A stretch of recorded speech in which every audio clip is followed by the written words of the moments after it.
kita akan bahas sebuah serangan yang terjadi jauh sebelum perang yang sesungguhnya pecah.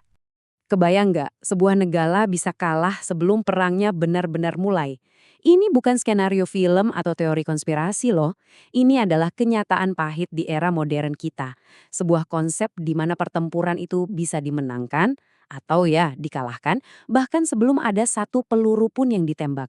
Nah, biar kita paham betapa nyatanya ancaman ini, kita harus mundur sedikit ke belakang. Kita lihat sebuah kasus yang jadi semacam lampu peringatan pertama buat banyak negara. Serangan cyber ke Mitsubishi Heavy Industries di tahun 2011. Oke, kita lihat faktanya ya. Agustus 2011. Targetnya Mitsubishi Heavy Industries. Ini bukan perusahaan sembarangan, ini raksasa industri pertahanan. Minimal ada 80 server dan PC yang kena infeksi. Tapi yang bikin merinding itu adalah target spesifiknya. Divisi pertahanan, nuklir, antariksa, sampai rudal. Ini kan jantungnya keamanan sebuah negara. Poin paling krusial di sini tuh bukan cuma soal data apa yang berhasil dicuri, bukan. Yang jauh lebih gawat adalah seberapa dalam si penyerang ini bisa masuk ke jaringannya. Ini bukan lagi sekedar ngintip dari jendela loh. Mereka ini udah berhasil masuk ke dalam rumah, jalan-jalan santai di setiap ruangan, dan gak ada satupun yang sadar.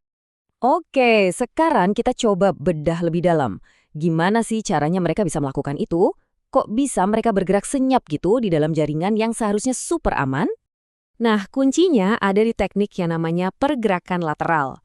Coba bayangin deh, ini tuh kayak ada hantu yang masuk lewat satu pintu yang kebetulan gak dikunci. Begitu di dalam, bisa pindah dari satu ruangan ke ruangan lain di dalam gedung dengan senyap tanpa memicu satu alarm pun. Dan prosesnya tuh jujur agak bikin kaget. Semuanya dimulai dari hal yang super sepele, satu email. Mungkin judulnya kayak revisi dokumen proyek atau materi pameran pertahanan. Cuma butuh satu klik dari karyawan yang nggak curiga dan boom, malware-nya aktif. Dari situ penyerang langsung bikin jalur rahasia, nyuri password, dan mulai berburu di seluruh jaringan buat nemuin harta karunnya. Data-data paling rahasia. Disinilah masalah utamanya kelihatan. Ada ketidakseimbangan yang gila banget. Di satu sisi, kita punya tim penyerang yang super jago, mungkin didukung negara dengan misi strategis. Di sisi lain, perusahaan dengan karyawan biasa, sistem keamanan yang cuma jagain tembok luar, dan seringkali manajemen yang mikir ini cuma masalah IT biasa. Celah ini fatal banget buat keamanan nasional. Sekarang kita masuk ke bagian intinya.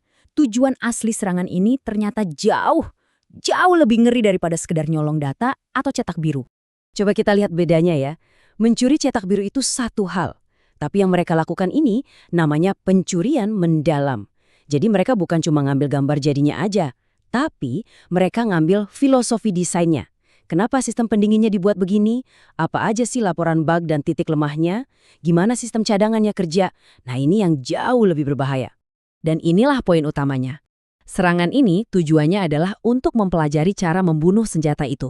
Paham kan maksudnya? Dengan tahu kelemahan inti dan cara kerja sebuah sistem senjata, musuh bisa bikin penangkal yang sempurna. Atau bahkan, cara buat menyabotasenya dari jauh. Jadi, mereka bukan nyuri pedangnya, mereka belajar cara matahin pedang itu.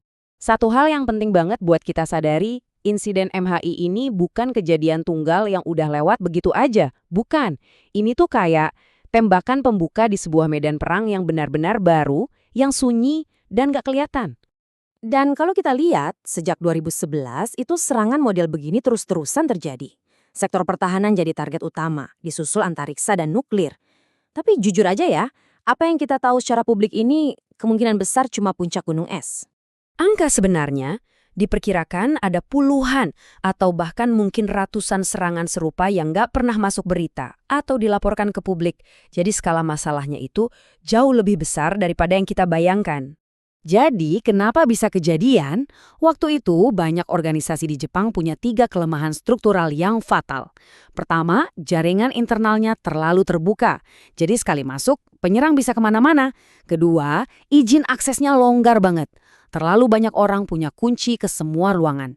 Ketiga, nggak ada budaya buat memantau log atau aktivitas aneh. Nah, 3 hal ini jadi kombinasi sempurna buat penyerang bisa masuk dan tinggal di dalam sistem selama berbulan-bulan tanpa ketahuan. Terus, solusinya gimana dong? Gimana caranya kita bertahan dari perang model baru ini? Oke, sekarang kita bahas cara membangun pertahanan yang benar-benar modern. Jawabannya tuh bukan soal semangat atau kerja lebih keras. Bukan. Jawabannya ada di desain dan struktur. Contohnya, prinsip Zero Trust. Jangan pernah percaya siapapun di dalam jaringan. Semuanya harus diverifikasi. Terus, pisahkan jaringan secara fisik. Kasih akses ke karyawan seperlunya aja, nggak lebih. Dan yang paling krusial, pantau terus-menerus dengan pola pikir kalau kita sudah disusupi. Bahkan hal drastis seperti menonaktifkan lampiran email bisa jadi pertahanan yang super efektif. Dan inilah kenyataannya. Ini tuh bukan masalah teknologi. Semua alat dan cara buat bikin pertahanan sekuat ini tuh udah ada kok. Pertanyaannya sekarang cuma satu. Kemauan nasional. Apakah ini dianggap sebagai prioritas keamanan nasional yang serius atau enggak? Insiden Mitsubishi Heavy Industries di tahun 2011 itu adalah lampu peringatan pertama yang nyalanya terang banget. Pertanyaan penutupnya sederhana. Di tengah perang sunyi yang masih terus berjalan sampai sekarang ini, kira-kira sudah berapa banyak lampu peringatan lain yang kita lewatkan begitu saja?